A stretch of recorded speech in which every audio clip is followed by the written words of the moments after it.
Discuss organic chemistry part in this lecture, assistant professor college cadre 2016 paper.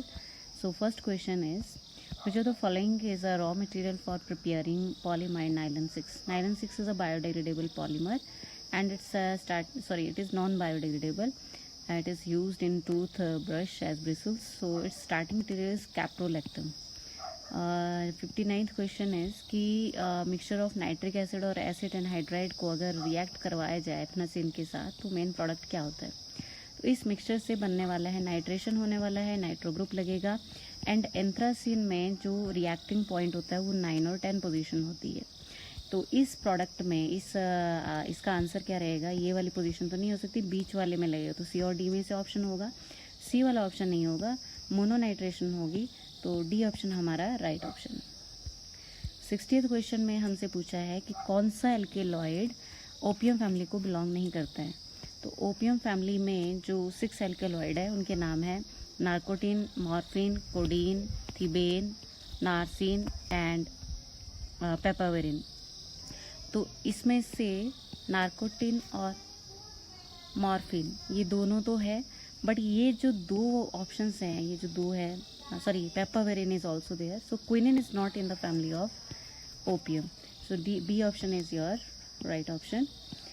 Next question में पूछा है कि phenanthrene का करेक्ट प्रोडक्ट किस केस में? रिएक्शन देखना है आपने, करेक्ट रिएक्शन कौन? देखिए यहाँ पर फर्स्ट रिएक्शन में है सोडियम एंड तो इथेनॉल में, तो ये एक रिड्यूसिंग एजेंट है और यहाँ पर हो रही है ऑक्सीडेशन, तो ये रॉन्ग है. यहाँ सेकंड केस में देखिए ये एक ऑक्सीडाइजिंग एजेंट है और यहाँ हो रही है रिडक्शन, एडिशन ऑफ हाइड्रोजन, तो ये भी हमारा रॉन्ग ऑप्शन. यहाँ पर ब्रोमीन के साथ रिएक्शन दिया है तो एक्चुअल में बॉन्ड ये ऐसे प्रेजेंट होते हैं, इस तरह से बॉन्ड्स प्रेजेंट है. तो यहाँ पे जो कंज्यूम हो रहा है सिर्फ एक ही पाई बॉन्ड कंज्यूम हो रहा है, तो हमारे यहाँ पे 2 ही ब्रोमीन आइटम अटैच होने चाहिए, लेकिन यहाँ 4 ब्रोमीन आइटम को अटैच किया. यहाँ पे हाइड्रोजन होना चाहिए था, तो ये वाला ऑप्शन भी हमारा रॉन्ग है. इसके बाद जो लास्ट ऑप्शन है उसमें इसमें हैलोजिनेशन करवाया है, तो हैलोजिनेशन बिल्कुल सही है. यहाँ पे हाइड्रोजन रिमूव हो जाएगा और हाइड्रोजन के प्लेस पे ब्रोमीन लग जाएगा, तो ये हमारा राइट ऑप्शन. नेक्स्ट क्वेश्चन में पूछा है कि नफ्थलीन में बीटा सब्सटीट्यूटेड प्रोडक्ट कब मिलेगा हमें? बीटा सब्सटीट्यूटेड प्रोडक्ट किस केस में हमें मिलेगा? तो बीटा सब्सटीट्यूटेड प्रोडक्ट के लिए ज़रूरी है कंडीशंस और थोड़ा हमें याद भी रखना पड़ता है. नफ्थलीन में यूजुअली जो कंपाउंड बनता है वो इस पोजीशन पे, अल्फा पोजीशन पे बनता है. These are your beta positions. These are beta position, this is alpha position. So इस केस में कंसनट्रेटेड एसिड दे रखा है, तो ये सल्फोनेशन करवा रहे हैं और टेम्परेचर कंडीशन हाई है, हाई टेम्परेचर है. तो हाई टेम्परेचर पे बीटा सल्फोनिक एसिड बनता है, बीटा पोजीशन पे सल्फोनिक ग्रुप आपका अटैच हो जाएगा. तो राइट ऑप्शन हमारा ये ऑप्शन है.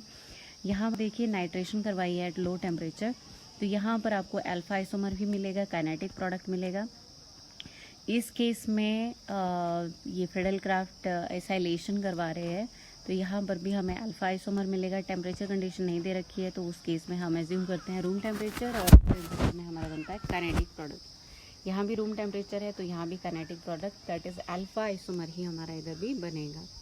नेक्स्ट क्वेश्चन में पिरिडीन पे क्वेश्चन है कि आपने देखना है कि नॉट करेक्ट, कौन सा प्रोडक्ट इसमें नहीं बनने वाला, कौन सा रिएक्शन रॉन्ग है. तो पिरिडीन में अगर हम देखिए यहाँ ये फिनाइल ऐड करते हैं तो ये बहुत अच्छा बेस होता है ना. तो ये जाके यहाँ पे सबसे पहले देखिए लिथियम यहाँ अटैच हो गया और अल्काइल ग्रुप इसके ऑर्थो पोजीशन में, एडजेसेंट पोजीशन पे अटैच हो गया. तो ये बिल्कुल सही बात है, लिथियम प्लस एंड नेगेटिव. तो यहाँ से ये बॉन्ड ऐसे माइग्रेट होगा, पॉजिटिव यहाँ पे आएगा जिस पे अटैक कर लेगा फिनाइल कार्बोनियन. तो ये बिल्कुल सही है फर्स्ट रिएक्शन. सेकेंड रिएक्शन में नाइट्रेशन है, नाइट्रेशन में हाई टेम्परेचर पर रिएक्शन करवाया है और नाइट्रो ग्रुप आएगा, नाइट्रोनियम ग्रुप आएगा. तो पहले तो एसिड यहाँ पे इसको प्रोटोनेट करेगा, प्रोटोनेट करने के बाद में ये जब माइग्रेट होगा तो जाके यहाँ पर नाइट्रेशन आपकी इनिशिएट होगी और इसी पोजीशन पे, क्योंकि इलेक्ट्रॉन डेंसिटी रहती है, अदरवाइज ऑर्थो पे भी पॉजिटिव आएगा, पैरा पे भी पॉजिटिव आएगा due two electron withdrawing nature of nitrogen. तो इसीलिए ये वाला रिएक्शन भी हमारा बिल्कुल सही है. नेक्स्ट है फ्रेडलक्राफ्ट एल्काइलेशन है, ये देखिए इथाइल ग्रुप को यहाँ अटैच करवा रहे हैं. ये हमारा लेविस एसिड है, this is Lewis acid and this is Lewis base. Lewis acid और लेविस बेस में रिएक्शन होगा और यहाँ पे एक एडिशन प्रोडक्ट, एक एडक्ट बन जाएगा। तो यहाँ पे कैटलिस्ट का ही रिएक्टेंट के साथ रिएक्शन हो रहा है, तो ये रिएक्शन नहीं होते हैं। जो नाइट्रोजन के कंपाउंड है, अमीन है, चाहे एरोमेटिक एनिलीन है, चाहे आपकी पिरिडीन है, तो इसमें फिडल क्राफ्ट एल्काइलेशन देखने को नहीं मिलता है। तो ये वाला रिएक्शन हमारा रॉन्ग है। इस केस में देखिए ये वाला सल्फोनेशन करवाया है हाई टेम्परेचर पे जाके, तो ये रिएक्शन भी फिजिबल है, बिल्कुल ठीक है। तो इसका राइट ऑप्शन आपका सी ऑप्शन होगा। नेक्स्ट क्वेश्चन में पूछा है कि कौन सा स्ट्रक्चर में, कौन सी ऑप्शन में हाईली अनस्टेबल स्ट्रक्चर आपको मिल रहा है। तो सबसे पहला ऑप्शन देखिए, यहाँ पे अटैक हुआ है एक इलेक्ट्रोफाइल का। तो इलेक्ट्रोफाइल का अटैक होने के बाद पॉजिटिव चार्ज यहाँ पे आ रहा है। इसके बाद कैसे आया ये कि यहाँ पे माइग्रेट हुआ है, ये देखिए यहाँ पाई बॉन्ड ऐसे था और ये यहाँ पे गया, तो जिस पे Y+ ने अटैक कर लिया, तो इसलिए पॉजिटिव यहाँ पर आ गया। अब पॉजिटिव यहाँ भी जा सकता है या इस पोजीशन पर भी आ सकता है। कैसे चलेगा ये, ऐसे ही रेजोनेंस होगी। तो रेजोनेंस जब होगी तो इसके बाद हमें ये वाला स्ट्रक्चर मिलेगा जिसमें पॉजिटिव चार्ज नाइट्रोजन पे जा रहा है, और इसके बाद जब फर्दर यहाँ पे ये शिफ्ट करेगा तब पॉजिटिव चार्ज आपको यहाँ पर मिलेगा।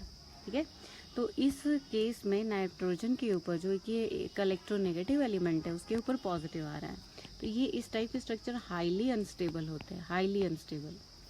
सेकंड ऑप्शन में देखिए, कोई भी स्ट्रक्चर में आपको नाइट्रोजन के ऊपर कभी भी इधर पॉजिटिव चार्ज नहीं दिखे। जब अटैक कहाँ पे हो रहा है, थर्ड पोजीशन पे हो रहा है विद रिस्पेक्ट टू नाइट्रोजन। तो यहाँ पर ये सारे ही स्ट्रक्चर काफ़ी स्टेबल है। इनफैक्ट इनमें सबसे ज़्यादा स्टेबल ये दो स्ट्रक्चर्स हैं, क्योंकि यहाँ पर पॉजिटिव चार्ज इसके नेबर में आ रहा है और इसका जो एडजेसेंट नाइट्रोजन एटम उसमें लोन पेयर है। तो यहाँ पे बैक बॉन्डिंग होगी, NGP लगेगा, नेबरिंग ग्रुप पार्टिसिपेशन होगा, जिससे कि ये कार्बोनियन कार्बोकेटायन स्टेबलाइज होगा। तो ये हाईली स्टेबल स्ट्रक्चर्स हैं। नेक्स्ट ऑप्शन में ये न्यूक्लियोफाइल का अटैक करवाया है, तो यहाँ पर तो इतना नहीं होता है कि स्टेबिलिटी, अनस्टेबल स्ट्रक्चर कौन सा आएगा इसमें, इसका इतना टेंशन नहीं होता है, क्योंकि ये एरोमेटिक कंपाउंड है। इसमें हमने देखना होता है पॉजिटिव चार्ज कहीं इलेक्ट्रोनेगेटिव एलिमेंट पे तो नहीं आ रहा है। तो इन केसेस में कहीं पर भी आपको इस टाइप से नेगेटिव चार्ज नाइट्रोजन पे आ रहा है, ये अकोमोडेट कर लेगा आराम से इसको, और इस केस में ये है। तो इसका जो राइट ऑप्शन है जिसमें सबसे ज़्यादा अनस्टेबल स्ट्रक्चर हमें मिल रहा है वो ऑप्शन नंबर ए है, जिसमें नाइट्रोजन के ऊपर ही पॉजिटिव चार्ज अपीयर हो रहा है। नेक्स्ट क्वेश्चन, ग्रिग्नार्ड रिएजेंट के साथ रिएक्शन बताया है। ग्रिग्नार्ड रिएजेंट एल्काइलेटिंग रिएजेंट होते हैं, तो ये प्रोवाइड कराएगा मिथाइल, और इसने पूछा है कि किस कंडीशन में किस के साथ रिएक्ट करके ये मिथाइल इथाइल कीटोन बनाएगा। मिथाइल इथाइल कीटोन, ठीक है, ये कंपाउंड बनना चाहिए। तो पहली बात देखिए, जो यहाँ पे सी और डी ऑप्शन दिया हुआ है, सी में कीटोन है, तो ये तो अल्कोहल बनाते हैं जब भी ग्रिग्नार्ड से रिएक्ट करते हैं, ये भी अल्कोहल बनाते हैं, तो सी और डी ऑप्शन तो नहीं हो सकता है, ऑलरेडी कीटोन कार्बोनाइल कंपाउंड है। अब रही इनकी बात ए और बी, तो बी केस में देखिए यहाँ पे साइनाइड है, तो सबसे पहले अटैक होगा यहाँ पे, ये बॉन्ड ऐसे माइग्रेट होगा, तो इस पे जो बॉन्डिंग होगी यहाँ पे मिथाइल ग्रुप लग जाएगा और यहाँ पे लग जाएगा हमारा MgBr।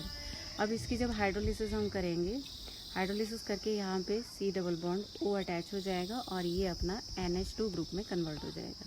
ठीक है, ये हमारा प्रोडक्ट बनेगा। देखिए यहाँ पर हमें मिल रहा है इथाइल और फिर है मिथाइल और उसके बाद कीटोन।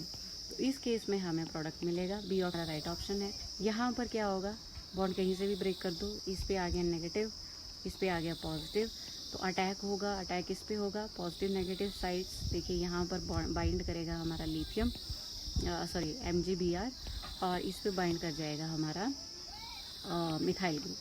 तो इसमें फाइनली हाइड्रोलिसिस पे यहाँ पे मेटल हटेगा, ठीक है, और इस ऑक्सीजन के साथ OH लग जाएगा, ये बॉन्ड ख़त्म हो जाएगा। तो ये सिंपल अल्कोहल हमें यहाँ भी मिल रहा है। तो राइट ऑप्शन हमारा रहेगा B option. So thank you so much watching.